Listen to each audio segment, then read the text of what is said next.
Praise to the lord. ఈరోజు దేవుడు మనకిచ్చినటువంటి వాగ్దానం ఏమిటంటే, సమూయేలు రాసిన 2వ గ్రంథము 22వ అధ్యాయము 49వ వచనం. బలాత్కారము చేయువారి చేతిలో నుండి నీవు నన్ను విడిపించుదువు. ఆమేన్. మన దగ్గర నుంచి అన్యాయముగా తీసుకునే వారి చేతిలో నుంచి, మనల్ని దోచుకునే వారి చేతిలో నుంచి, మనది అన్యాయంగా ఆక్రమించుకునే వారి చేతిలో నుంచి, మన ఇష్టం లేకపోయినను బలవంతంగా మన దగ్గర నుంచి లాక్కోబోతున్న వారి చేతిలో నుంచి దేవుడు మనల్ని విడిపిస్తాడు. రాజు అయినటువంటి దావీదు ఇష్టపూర్వకంగా అబ్షాలోముకి ఏమి రాజ్యాన్ని అప్పచెప్పల. అబ్షాలోము బలవంతముగానే, బలాత్కారముగానే, అన్యాయముగానే రాజ్యాన్ని ఆక్రమించాడు. ఇక చేసేది ఏమి లేక తన ప్రాణమునైనా కాపాడుకోవాలి కనుక ఆ రాజ్యమును ఇష్టము లేకపోయినా ఆ రాజ్యమును వదిలి వెళ్ళిపోవాల్సిన పరిస్థితి.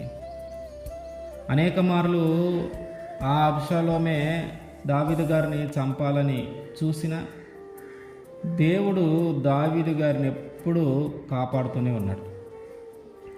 అలా జరిగిన తర్వాత అబ్షాలోము చనిపోవటము, తిరిగి దావీదు గారు ఏదైతే రాజ్యాన్ని కోల్పోయాడో, బలాత్కారంగా ఎవరైతే ఆక్రమించుకున్నారో, అన్యాయంగా ఎవరైతే ఆక్రమించారో అదే రాజ్యమును తిరిగి దేవుడు దావీదు గారికి అప్పచెప్పాడు. ఆ రాజ్యము మీద తిరిగి రాజుగా ఏర్పాటు చేశాడు. అలాగే మన జీవితంలో కూడా బలాత్కారంగా ఆక్రమించుకునే వాళ్ళు ఎవరైనా ఉంటే, అన్యాయంగా ఆక్రమించుకునే వాళ్ళు ఎవరైనా ఉంటే, మనల్ని దోచుకునేవారు ఎవరైనా ఉంటే, మనల్ని భయపెట్టి మన దగ్గర నుంచి తీసుకునేవారు ఎవరైనా ఉంటే, వారందరి చేతుల్లో నుంచి దేవుడు మనల్ని కాపాడబోతున్నాడు. వారందరి చేతుల్లో నుంచి దేవుడు మనల్ని విడిపించబోతున్నాడు. వారందరి చేతిలో నుంచి సురక్షితంగా తిరిగి మనకి రాబోతుంది. వాగ్దానం చేసే దేవుడు నమ్మదగిన దేవుడు. కొంచెం ఆలస్యమైనా సరే అది ఖచ్చితంగా జరిగి తీరుతుంది. కొంచెం ఆలస్యమైనా సరే దేవుడు దాన్ని ఖచ్చితంగా జరిగిస్తాడు. ఆలస్యం అవుతుందని నీలో ఉన్న విశ్వాసాన్ని నువ్వు కోల్పోవద్దు. ఆలస్యం అవుతుందని దేవుడి మీద ఉన్న నమ్మకాన్ని నువ్వు కోల్పోవద్దు. ఒక గడియ, ఒక సమయం వస్తుంది. ఆ సమయమున దేవుడు చేసిన ఆ వాగ్దానాన్ని ఆయన మన జీవితంలో నెరవేరుస్తాడు.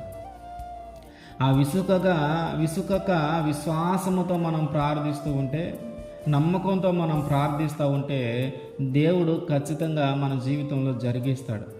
ఎందుకంటే మనం ఎంత విశ్వాసంగా, ఎంత నమ్మకంగా ఉంటామో దేవుడు కూడా మన ఎడల అంత ఖచ్చితంగా ఆ కార్యమును మన జీవితంలో జరిగిస్తాడు.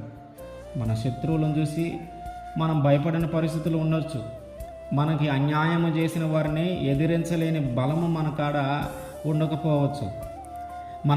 మనల్ని మోసం చేసి మన దగ్గర లాక్కున్న వారిని ఎదిరించడానికి కానీ, వారితో పోరాడటానికి కానీ మన తెలివి, మన జ్ఞానము, మన బలము, మన బలగము, మన చదువు, మన ఉద్యోగము సరిపోకపోవచ్చు.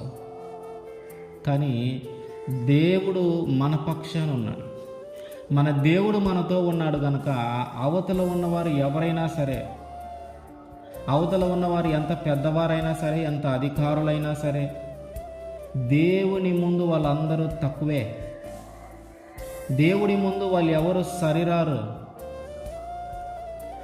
కనుక వారిని చూసి భయపడొద్దు.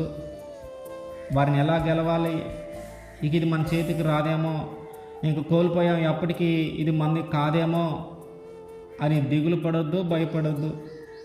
మన దేవుడు మన పక్షాన ఉన్నాడు. ఆయన మన పక్షాన పోరాడతాడు. ఆయన మన పక్షాన యుద్ధం చేస్తాడు. ఎవరైతే అట్లా లాక్కొని, భయపెట్టి, అన్యాయము చేసి దోచుకున్న వారు ఉన్నారో వారే తిరిగి మనకి అప్పగించేలాగా చేస్తాడు దేవుడు. వారే తిరిగి మన చేతుల్లో దాన్ని పెట్టేలాగా చేస్తాడు దేవుడు. అంత గొప్ప దేవుడు.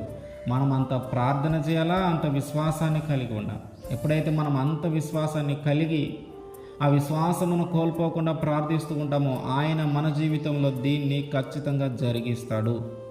ఆమేన్.